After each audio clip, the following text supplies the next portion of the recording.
Return to the barracks, Natalie. My father barked. My mother smirked. My sister mocked. They'd sold my car and spent the money on a trip. The next morning, the president appeared on CNN. Major General Green. My mother went white. My sister stiffened. And my father, 15 missed calls. Return to the barracks. Have you ever felt like you dedicated your whole life to something, only to return home and find you've been completely erased? That's exactly what happened to me when I finally came back after 20 years in uniform, only to have my family shut the door in my face, not literally, but in a way that cut far deeper. Asterisk, asterisk, I'd imagined this moment for over 2 decades. The crisp autumn air bit at my cheeks, smelling of dry leaves and wood smoke. Yellow and amber danced around the driveway as I stepped out of the cab, my duffel slung over one shoulder, a small box of souvenirs clutched in my other hand. A soft ache swelled in my chest. Everything seemed smaller, somehow, the house, the yard, even the street where I learned to ride my bike. But the knot in my stomach tightened as I walked up the cracked stone path towards my childhood home in rural Pennsylvania. I paused, just for a second, before knocking. In that brief moment, I saw myself again, maybe 9 or 10, standing quietly in the living room corner, clutching a book while my parents showered Amber with praise for her science fair trophy. I'd placed second. They never even noticed. The door creaked open. Amber stood there, looking genuinely surprised. Her mouth moved, forming something like my name, but the smile didn't quite reach her eyes. Natalie, she blinked, as if I were a ghost. Hey, I managed, a cautious smile on my face. Didn't think I'd need an invitation. She opened the door a little wider, an odd expression on her face. You didn't call. I lifted the box slightly. Figured I'd bring my own welcome. Thought maybe Mom would like these, some handmade candles from Basra. And for Dad, a coin from the old unit. Amber stepped aside and I walked in. The kitchen smelled of lemon cleaner and something baking, but the warmth, that familiar comfort, it just didn't reach me. As I stepped inside, I caught sight of Mom, Evelyn, in her usual spot at the kitchen island, chopping apples. Dad stood by the coffee machine, engrossed in his phone. They both looked up at the same time. The silence that followed was longer than necessary. Hi, I said a little too brightly. Their eyes went straight to my uniform. Not dress blues, just my old fatigues, pressed as best I could. I had nothing fancy, just memories and worn-out boots. You're here, Mom said, flat, almost a statement of mild inconvenience. You didn't say. I wanted it to be a surprise. Dad set his mug down with a clink. Did you just get out? I nodded. Last month. He grunted, a strange, almost disappointed sound. You didn't bring much. I looked around. Where's the car? The Thunderbird. Silence. Then Dad answered. Sold it last year. My stomach dropped like a stone. You sold my car. My voice cracked, but I caught it. It was in my name. It was in the garage of our house, he countered, emphasizing our. Matter of fact, we needed the space. I stared at him. I wanted to ask if they used the money for Amber's wedding or one of their cruises, but I bit my tongue so hard I tasted blood. I turned to Mom. You didn't even tell me. She picked up an apple slice and shrugged. We didn't think it mattered. You were gone. Gone. Like a stranger. Like a package returned to sender. Amber hovered near the stairs, a whisper of a voice. I didn't know either. I looked around again, at the photos on the wall, at the empty space where my car used to sit, at the kitchen I'd imagined so many times from my bunk in some dusty land. I'd thought there would be hugs, maybe a banner, or at least a warm cup of coffee. Dad walked over, crossing his arms. Natalie, you chose your path. Military life, discipline, independence. We respected that. I straightened my shoulders. I gave 20 years. No one asked you to, he snapped. You chose that over family. So maybe you should go back to the barracks where you belong. The air left my lungs. It thinned, the room blurring around the edges. I hadn't expected a parade, but I hadn't expected exile either. I opened my mouth, wanted to say, Mom, but the word caught in my throat like a splinter. I swallowed it, No one said anything. Amber looked down at the floor. Mom went back to her apples. Dad picked up his mug again, like I wasn't even there. I turned towards the door, each step heavier than the last. I stepped down from the porch, the box still in my hand, and turned to look at the house. The white shutters, the cracked steps, the windows I used to peer through as a girl. It looked the same, but it had never felt more foreign. I took a step back from the threshold, staring at the familiar house as if seeing it for the first time from the outside. I used to be their pride, but maybe only when I was inside a picture frame. The kitchen was quiet now, save for the occasional clink of a spoon against a ceramic mug. I had sat through dinners in war zones with more warmth than this. Amber scrolled through her phone, trying to show me something about Paris, but the words drifted past me like static. I glanced at a photo behind her, crooked, dusty, nearly hidden by the edge of a spice rack. It was me in uniform at my first oath ceremony, standing tall, stiff with nerves and determination. That photo used to hang in the living room, I remembered. Now, it clung to a nail behind the kitchen door, as if someone couldn't bring themselves to throw it away, but didn't want to see it either. Amber caught me looking. "Oh," she said, twisting around. "That's still there." "Yeah," I replied. "Didn't expect to find it here." She smiled weakly and sipped from her glass. "You look so young." I was 19. That day felt bigger than anything. Mom set a pie on the counter and peeled off her oven mitts. "Your cousin Henry's son just joined Goldman Sachs," she said, as if that was a natural extension of the conversation. Dad chuckled. "Smart kid. Knows where the future is." I tried to ignore the sting. We all take different roads. He gave me a glance that said I'd taken the wrong one. Amber swiped again and leaned closer to show her screen. "Here's the Amalfi Coast. We rented a yacht for a day." The photo was stunning. Clear blue water, her boyfriend grinning, both of them holding cocktails. I managed to smile. "Looks beautiful." It was, though Venice was overcrowded. You wouldn't believe the prices. "Yeah," I said. "Europe's gotten expensive." The room shifted again. I felt like a ghost, haunting my own memories. "You know," Dad said, sitting back, "if you'd just gone into finance like I planned, you could have traveled like that, too. Or even better." I stared at him. "You planned?" "I mean, we had hopes," he said with a dismissive wave. "All those math awards, your analytical brain. You could have been VP by now. Maybe. At Chase." Instead, I managed a crisis zone in Kabul. I said softly, the words barely a whisper. Evelyn wiped the counter, her back to me. "You always pick the hard road, Natalie." I opened my mouth to speak, then closed it again. There was no point. Amber tried to ease the tension. "Mom, remember when Natalie sent money for the roof repairs?" Mom nodded vaguely, but didn't turn around. Dad took a bite of pie like nothing was said. "And that time she covered the bills when I was between jobs?" Amber added. Silence. I could feel the burn in my throat. "It's okay," I said. "I didn't expect a medal." Evelyn finally turned, her eyes tired. "You always make it sound like we failed you. But you chose paths we couldn't follow, then blamed us for being left behind." Her voice wasn't harsh, but it cut deeper because it was weary, as if my entire life had been an inconvenience to her. "I never blamed you," I said. "I just wanted you to see me." "You're right here," Harold muttered. "And all you've brought is rain." I didn't know if he meant the weather or my presence. Maybe both. I stood up, the weight of everything pressed down heavier than the gear I used to carry. No one tried to stop me. Outside, the wind had picked up. Autumn leaves skittered across the sidewalk, and the first drops of rain hit my shoulders. I didn't run. I welcomed the cold, the sting. It grounded me more than anything inside that house had. I pulled out my phone. My fingers hovered, then moved quickly through the familiar system. Military resources. Veteran aid. Emergency shelter. Finally, I found a transitional housing facility for former service members, about 45 minutes away. I took a deep breath and clicked Get Directions. The sky opened up.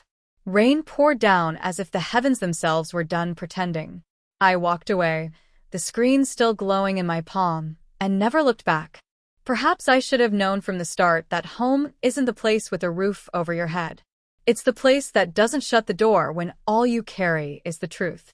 The fluorescent lights above the reception desk flickered, casting a sterile glow over the cracked linoleum floor. The Army lodging facility was no Ritz-Carlton, but it was warm, quiet, and more welcoming than my parents' house. I signed the check-in sheet with a hand that still felt stiff from the cold rain outside, my name barely legible on the carbon copy. The receptionist, a young corporal with tired eyes, gave me a small nod and slid a plastic key card across the counter. Room 207, Sergeant Major. Mess halls down the corridor, dinners till 2100. I thanked him with a smile that didn't quite reach my eyes. Just Sergeant, I said, correcting him automatically. The word, Major, still sat like a ghost on my shoulder. My boots thudded against the hallway's worn carpet as I made my way to my room.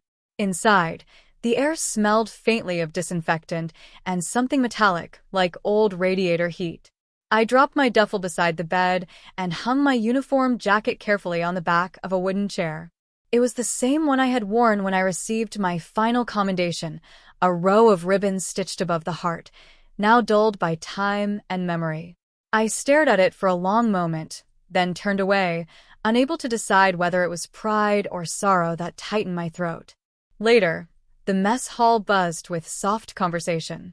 Trays clattered, forks scraped, and somewhere in the back, a radio played an old country song. I picked at a tray of meatloaf and instant mashed potatoes when I heard a voice I hadn't heard in years. Well, hell, if it isn't Natalie Pierce. I turned slowly, spoon halfway to my mouth. There he stood, Marcus Bell. Same cocky grin, though his hair had thinned and his posture had stiffened. He wore a pressed uniform and a confident air that suggested he hadn't aged a day since Kandahar. Marcus, I said, and despite myself I smiled. You're still alive? That's what the VA keeps telling me, he said with a chuckle, sliding into the chair across from me without asking. Heard you were back in town? You must have heard wrong, I muttered. I'm just passing through. His gaze narrowed slightly. Family not too thrilled to have you home? I didn't answer. My silence said enough. He leaned back, folding his arms. You know, the president's prepping this big recognition ceremony. Something national. High honors. Rumor is one of our own might be named. I swallowed the lump forming in my throat. I'm sure someone deserves it. You ever think, he said slowly, that maybe it's you? I looked at him, my expression guarded. That's a long shot. I don't think so, he replied. You were always the one. You held our unit together when everything else was falling apart. You led without needing stripes. I shook my head, laughing bitterly. Apparently, that doesn't count for much in my hometown. His eyes softened. I always thought you'd be the first one of us to get pinned a star. Honestly, I still think I'm right. That hit harder than I expected. I looked down at my tray, appetite gone.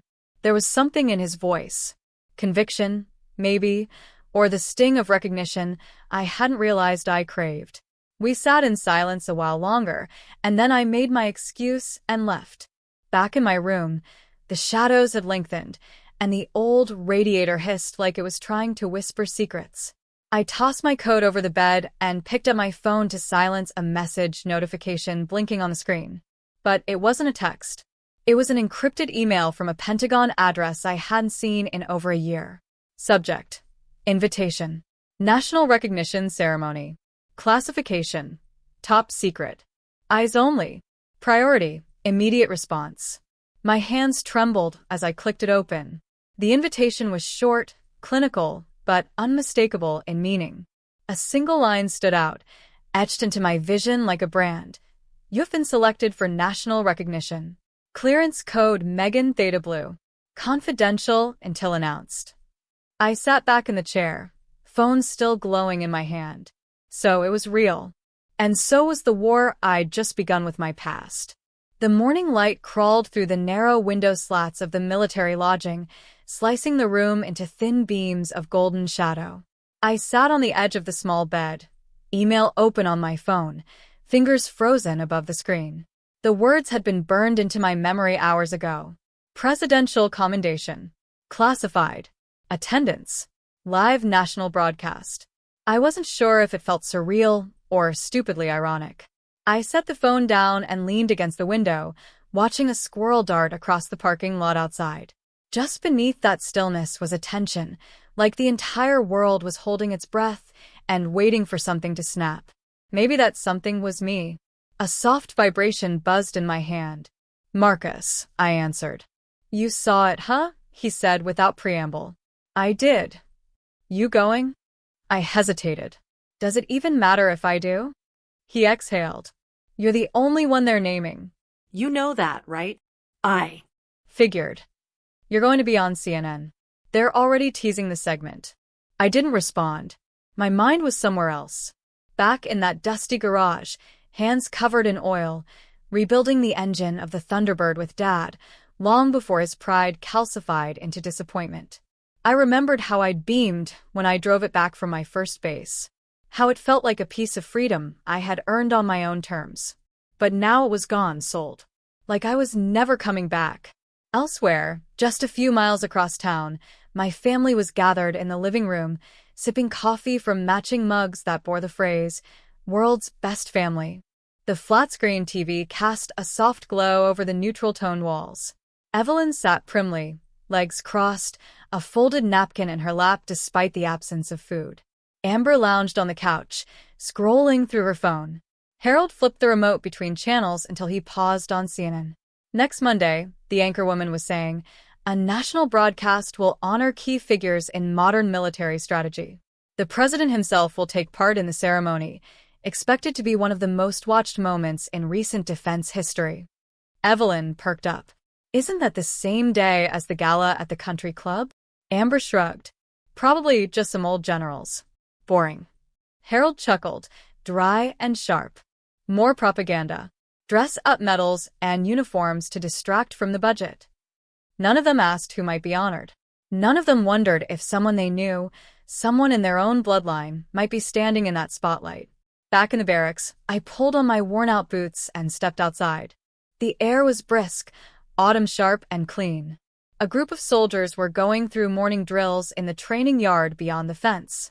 Their movements were crisp, precise, a rhythm of discipline I knew better than my own heartbeat. For the first time in days, I let myself smile. Not a grin, not even relief, just something quiet, a muscle memory of who I had always been beneath the pain. "Not yet," I whispered to the wind. "It's not time to tell them yet." When I returned to my room, a new notification pulsed on my screen. Another update from the Pentagon. Subject: Final confirmation. Live presidential address. Body: the president will personally award the commendation and read your full name, rank, and contribution aloud on national television. I reread the line over and over, not because I didn't believe it, but because I did.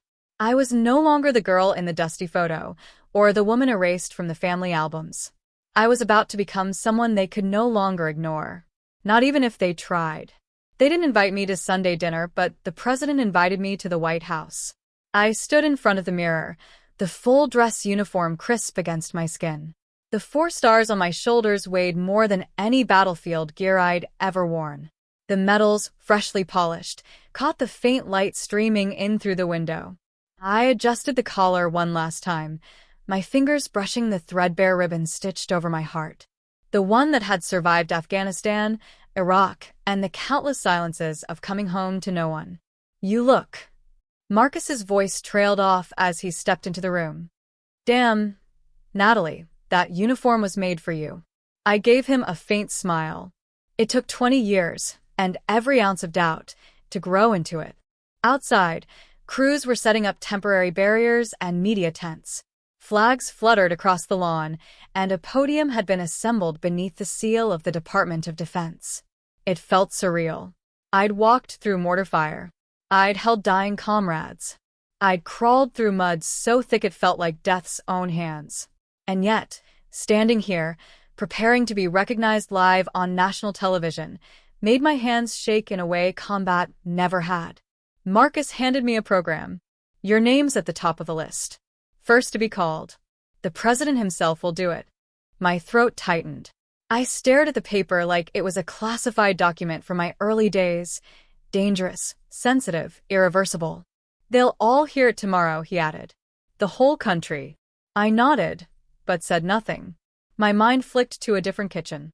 A different kind of Sunday. One where my mother was probably basting a roast chicken, humming softly. My father might be sorting bills or reading the paper. Amber. Oh, perfect. Amber, scrolling endlessly on her phone. The phone she held right now might already be vibrating with the truth. Across town, I imagine that very scene. Evelyn placing the golden-skinned chicken into the oven. Harold grumbling about rising grocery prices. Amber stretched across the couch, scrolling. Her eyes narrowed. She paused. A single headline caught her attention. Tomorrow's ceremony to honor unsung heroes of national defense. And just beneath it, trending, #Natalie Green. Me? She murmured, eyes still glued to the screen. Kaitunai? Quinn Lamb. Evelyn didn't look up. What are you mumbling about? Amber frowned, turning the phone toward her. But the moment passed. The news segment changed. Her attention flitted elsewhere. Meanwhile, in the Pentagon courtyard, I paced slowly beneath the autumn trees. Bronze leaves swirled around my boots. I thought of the times I'd walked similar steps. Toward briefings, toward farewells, toward helicopters that never return the same. A tall man in civilian dress stepped toward me. The Secretary of Defense. He offered his hand with a reverence that startled me. Tomorrow, Major General Green, the nation will learn your name, and we will owe you a debt we can never repay. Thank you, sir, I said quietly. But I didn't do it to be known. No, he agreed. But that's exactly why you must be. Later, Marcus and I sat on a bench near the perimeter. His voice was softer now, personal. You sure you don't want to invite them? We can make room. I didn't look at him, just watched a young private walking her German shepherd near the barracks. The dog paused, sniffed the air, then looked up at its handler like it sensed something important had shifted. They had every day for 20 years to ask me where I was, I said. They never did. Marcus exhaled through his nose, nodding. Besides, I added, standing to leave. They already made their choice. That night, I packed my things carefully. The invitation, embossed with the presidential seal, sat unopened on my desk. Tomorrow would come. The whole world would be watching. But for tonight, I let silence be my guest. And as I lay down, somewhere in the house that no longer felt like mine, a television blinked on. 10 a.m. tomorrow, live from Washington, D.C. The president will honor our nation's most outstanding defenders. Stay tuned. When the president read my name live on national television, the whole nation applauded. My family, on the other hand, fell silent. The ceremonial hall was awash in white and gold. Crisp military uniforms lined the front rows, and the presidential seal gleamed behind the podium. I stood at the edge, hidden just out of frame, as the CNN broadcast flickered across televisions in every state, including the one in my parents' living room. Amber's voice once echoed in my head like a ghost. You'll never be recognized by anyone outside this house. I used to believe her. For years, I measured my worth by the silence of those who should have clapped first. President Helbrook stepped forward, tall, composed, and dignified. His speech opened with the usual honor, service, sacrifice, strategy, but I felt the tremble in my fingertips grow with each passing minute. This moment was real, and I wasn't ready. In a time when our nation faced unprecedented threats, the president said, one mind brought clarity to chaos. One leader, forged not in comfort but in crisis, charted the course we followed to security. My breath hitched. The Department of Defense, in partnership with the National Security Council, proudly recognizes Colonel Natalie Green for groundbreaking strategic leadership, unwavering service, and unshakable integrity. I heard applause like a wave crashing forward, but in my mind, all I could picture was a suburban living room in Pennsylvania. Evelyn's hand slipped. The crystal tumbler hit the carpet with a dull thud. Amber's phone froze in mid-scroll. Harold didn't speak. He just stared at the screen, watching the daughter he dismissed be called a national hero. The room at the White House blurred as I stepped forward. The president extended his hand. "Welcome, Major General Green," he said, pinning the insignia over my heart. I saluted, crisp and exact, then lowered my hand to the thunder of applause. Cameras zoomed in. I smiled, not because I felt victorious, but because the tears wouldn't stay hidden forever. This was not revenge. This was liberation. Behind me, Marcus whispered, "I told you they'd see you." And they did. Just too late. Somewhere in the crowd, General Cooper nodded. I caught his eye. And in that instant, every night I spent staring at ration maps, every hour commanding from sand-swept tents, every soldier I lost, all of it compressed into one breath. One name finally spoken aloud. Back in that quiet Pennsylvania house, Evelyn sat unmoving as the words, "Major General Green," echoed from the TV speakers. The silence was louder than the applause. Later, in the black SUV taking me back to the Pentagon quarters, my phone buzzed violently in my lap. I didn't want to look, didn't need to, but I did. Dad, 15 missed calls. When I lived in silence, no one bothered to check in. Now that the news says my name, everyone suddenly remembers me. The alert tone on my phone hadn't stopped since I returned to the military hotel that evening. Notifications piled up like snow in a storm. Unread texts, voicemails, tagged posts, emails from addresses I hadn't seen in over a decade. My name was everywhere, splashed across news tickers, hashtags, and even meme pages. A text from an old classmate. "Didn't know you were that Natalie Green. Congrats." A former sergeant I barely remembered wrote, "Always knew you'd go far, ma'am." And from someone I didn't recognize at all, "You give me hope. Thank you for your service." I sat on the edge of the bed, the uniform jacket now folded neatly beside me, still carrying the warmth of that moment, of the applause, the respect, the gaze of a president who knew my worth. And yet, none of it fully reached the part of me that still remembered the birthdays missed, the calls unanswered, the silence from home. The silence was gone now. Amber called. I stared at the screen as her name flashed once, twice. I let it ring. I couldn't hear her voice. Not yet. Not without remembering the birthday card I'd sent her 5 years ago, the one with a photo of us as kids. No reply ever came. Then Evelyn left a voicemail. Her voice was trembling, not with grief, but with the weight of realization. "Natalie, we were wrong. I was wrong. I don't even know where to start. But if you ever decide to call, please, just know your mother is proud of you." Another buzz. An email this time, from Harold. Subject, "Let me explain. Natalie, I don't know how things got so far. I didn't think it would come to this. I thought I was protecting the family, but maybe I was protecting myself from the truth.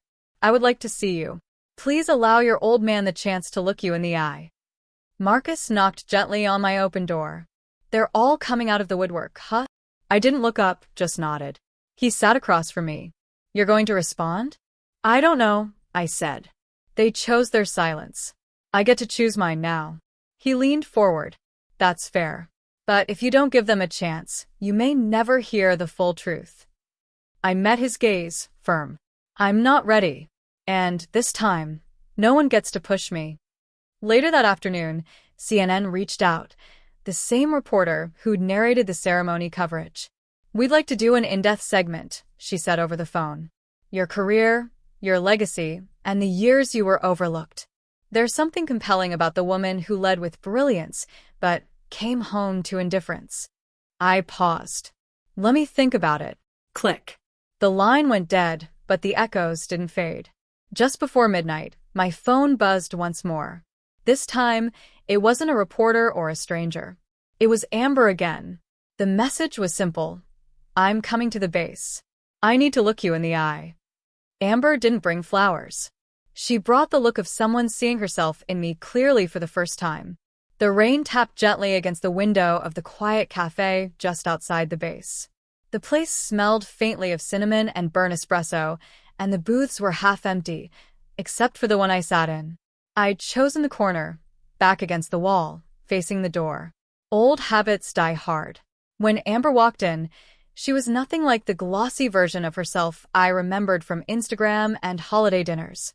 No makeup, plain jeans, a jacket one size too big. And her expression, it wasn't apologetic.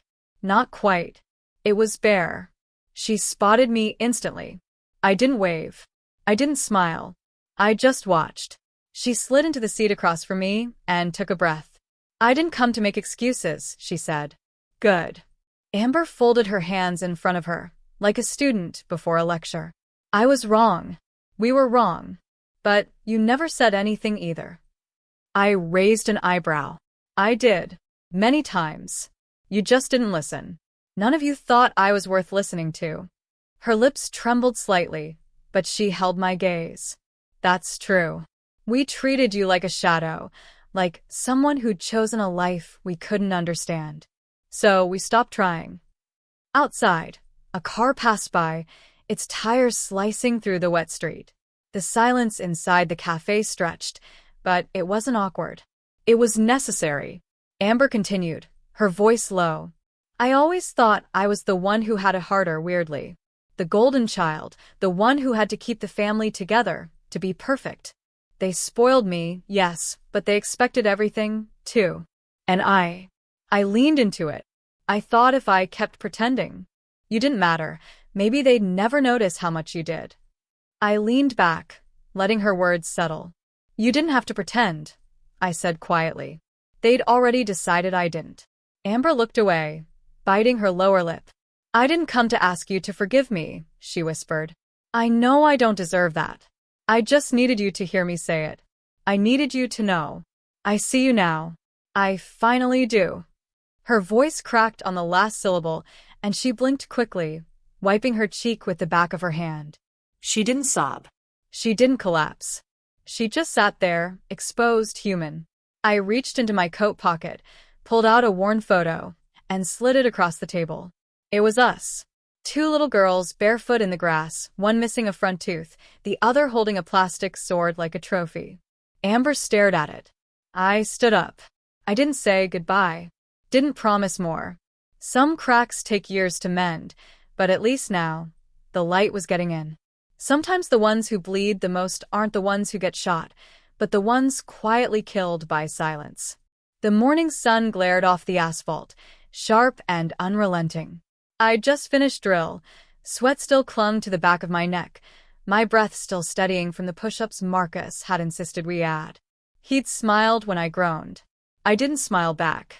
Inside the operations tent, General Cooper handed me a sealed envelope with the Department of Defense crest pressed deep into its flap. He said nothing at first, just waited as I tore it open and scanned the words. You'll be speaking at the Strategic National Defense Summit, he said simply. They've named you keynote. First woman in 10 years. I didn't respond right away. It felt far away.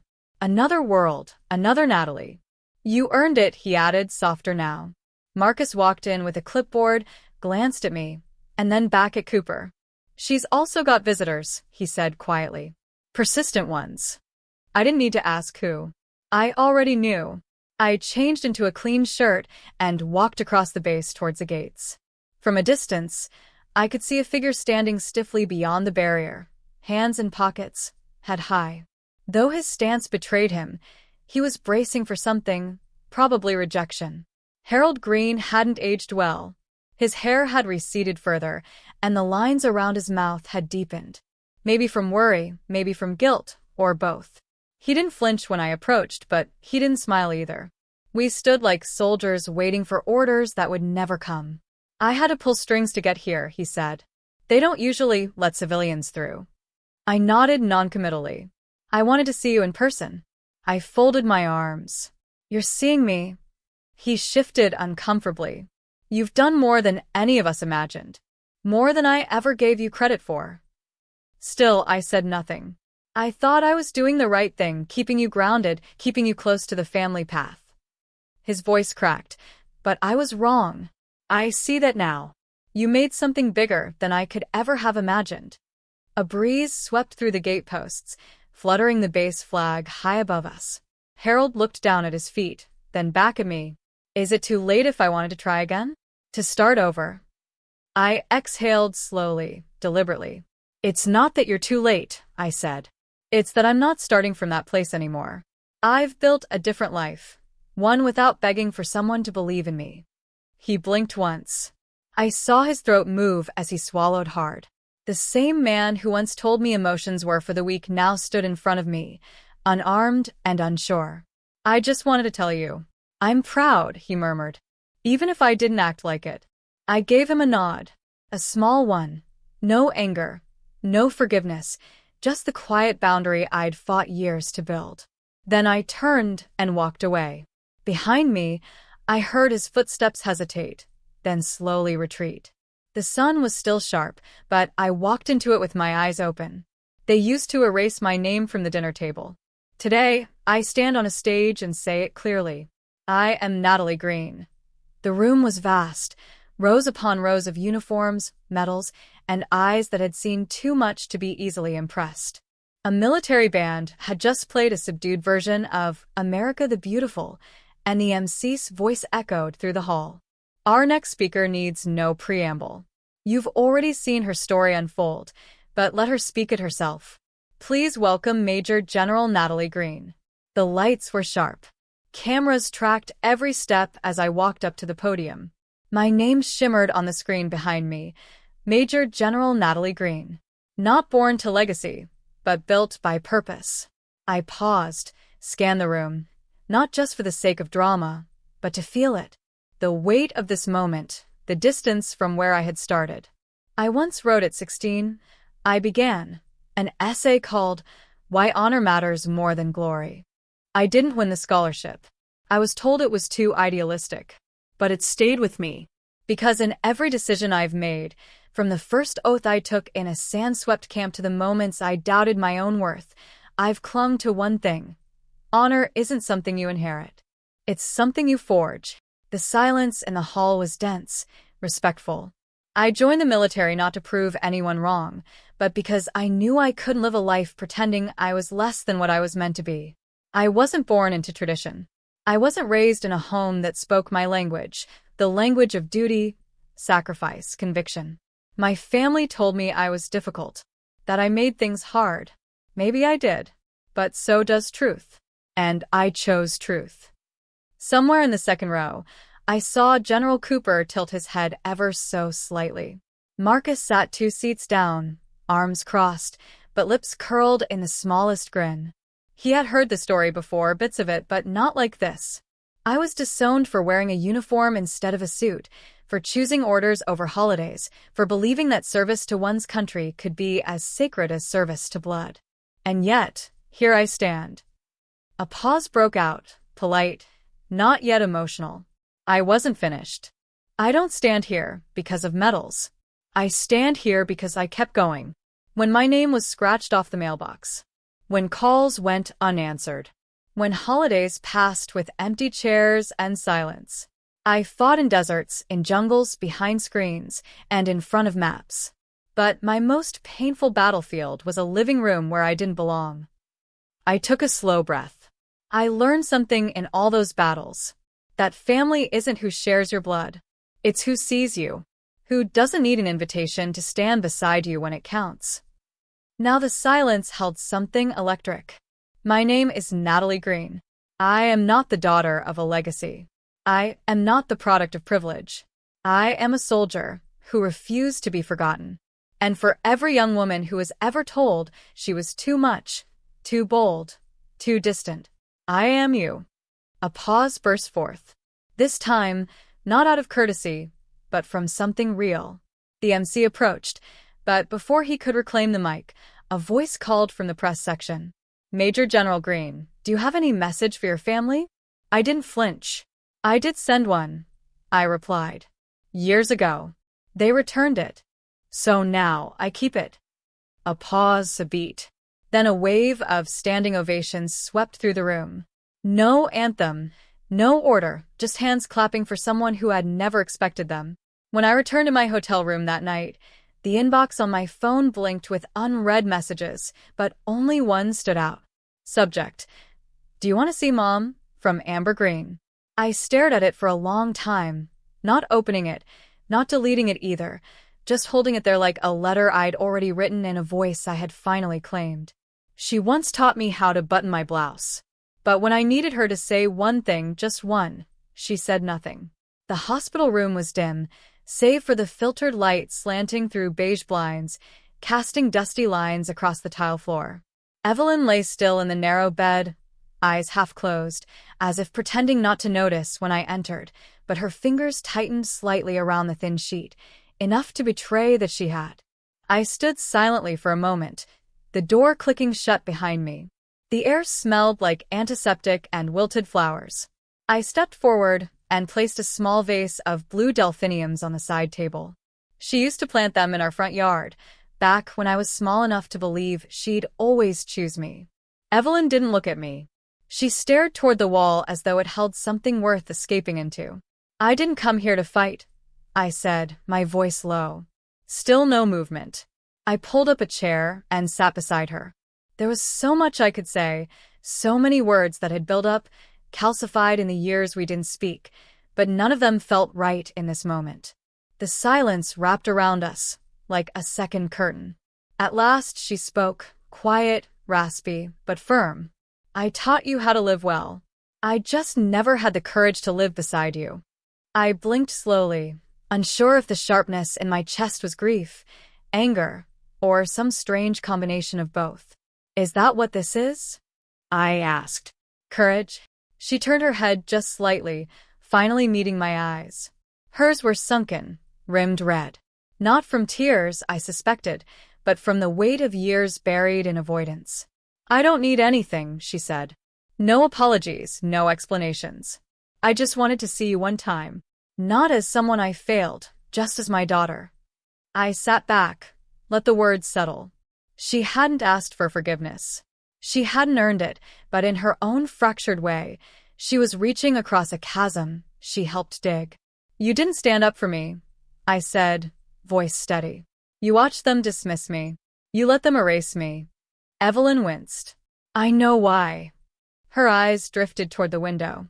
"Because I feared your father more than I feared the truth." There it was, the sentence I'd carried like an open wound since I was 14. I stood slowly, the chair creaking as I pushed it back. Her gaze followed. "You don't need to forgive me either," I told her. "But if you want to see me clearly, even once, I'm here right now, standing." A long pause. Then, just as I turned to leave, her voice caught me. "You're not like him," she whispered. "You're better." I didn't reply. I couldn't. My throat tightened as I walked out of the room, past the nurse who nodded gently, past Amber, waiting in the hallway with red-rimmed eyes. I didn't stop. I didn't need her permission anymore. Evelyn whispered, "I'm not like my father. I'm better than him." They invited me for dinner. But that chair? I gave it back a long time ago. The car pulled up outside the old house just after dusk. Amber had sent it, along with a carefully worded message. "If you want closure, maybe you should let them try." Closure. As if it were a form I needed to sign off on. As if their guilt could be exchanged for reconciliation. I stood in front of the house that no longer felt like mine. The porch light flickered. Inside, I could see silhouettes moving in the kitchen. My mother at the stove, my father pouring wine, Amber setting the table. For a moment, the scene almost looked warm, but memories returned, sharp and uninvited. The last dinner I had sat at this table, years ago. Amber had just gotten her acceptance letter to college. Everyone raised their glasses. No one noticed the envelope with my enlistment papers, still sealed in my lap. I stepped inside. The smell of roast and herbs tried to play nostalgia, but my chest stayed still. Amber met me at the door with a smile too hesitant to be sincere. "We're glad you came," she said, and I nodded. Evelyn was at the stove, thinner now, paler since the hospital. Harold gave me a stiff, awkward nod. We sat. The meat was well cooked. The wine was expensive. Conversation tried to start. Amber talked about her firm's latest case, Harold about politics. My mother barely touched her food. "I saw your speech," Harold said after a while. "The one at the defense summit." I took a sip of water. "Did you?" He nodded. Impressive. Articulate. A lot of people are proud of you, Natalie. Are they? I said. Interesting. Silence followed. Amber pushed her mashed potatoes around with her fork.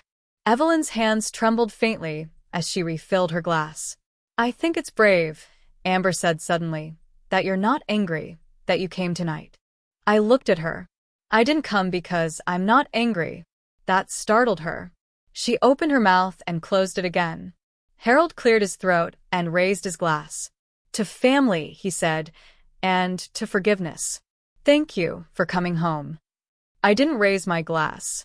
I placed it down gently. I'm not here to forgive. His face fell.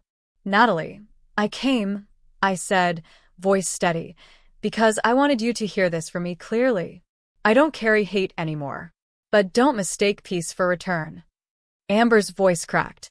Can't we start over? I met her eyes.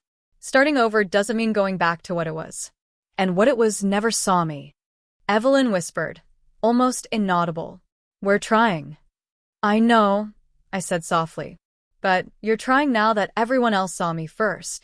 The silence turned heavier, denser. Even the clinking of cutlery had ceased. I stood up. My chair made a soft scraping sound against the old wooden floor.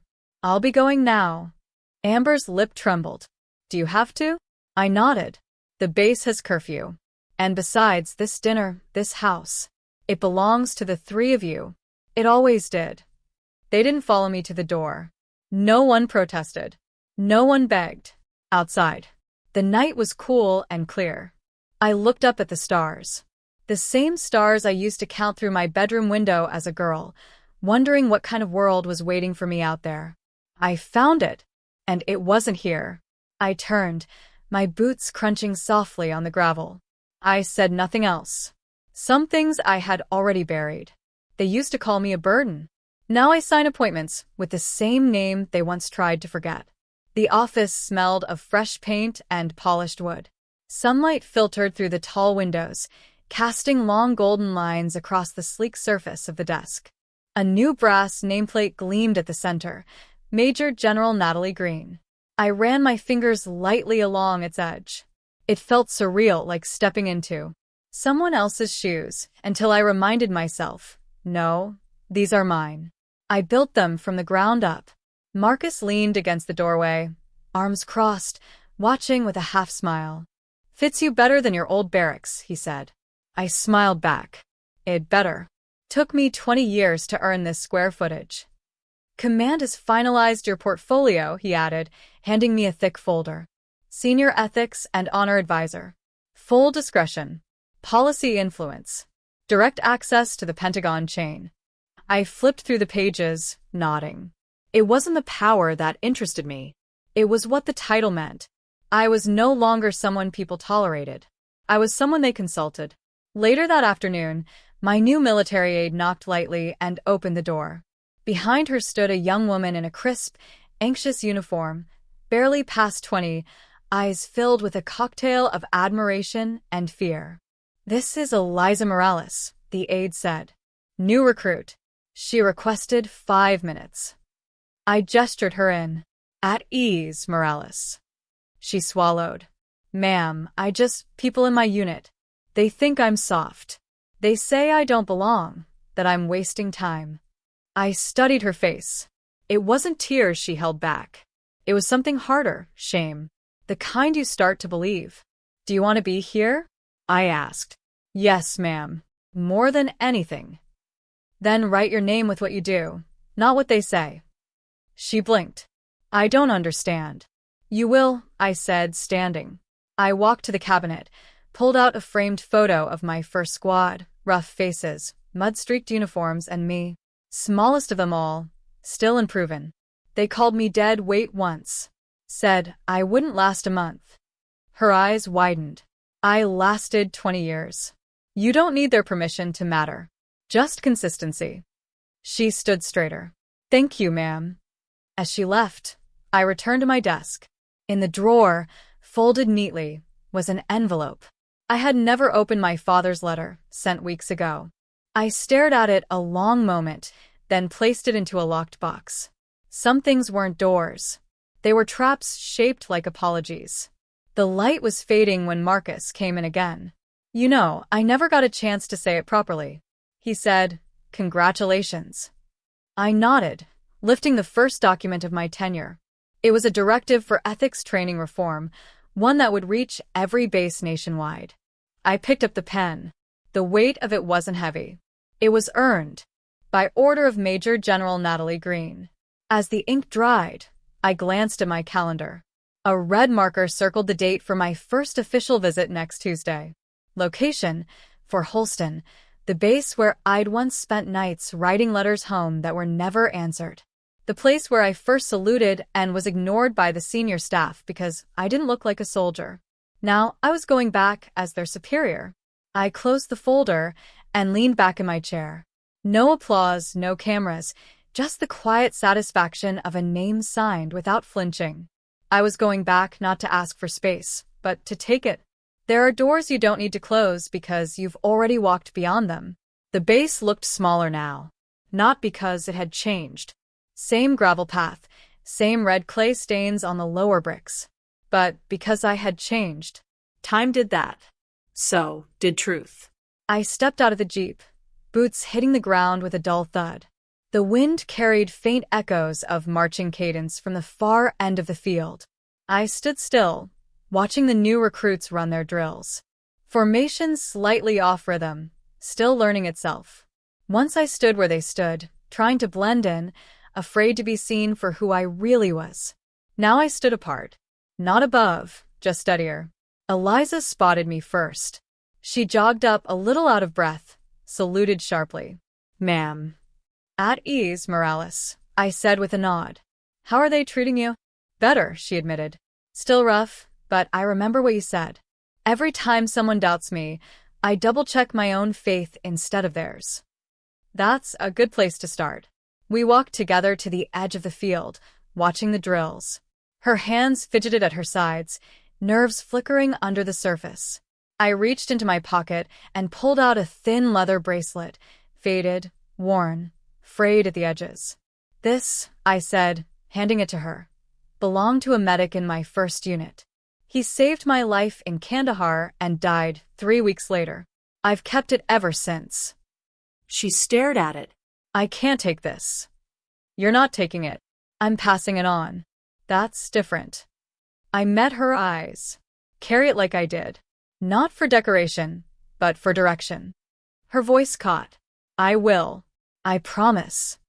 Later that evening, after the day's final debrief, I walked alone through the outskirts of the base towards a small chapel tucked between 2 oak trees. It looked exactly as I remembered. Weather-worn stone, creaking wooden steps, and a rusted iron cross that leaned slightly to the left. I opened the door. No service.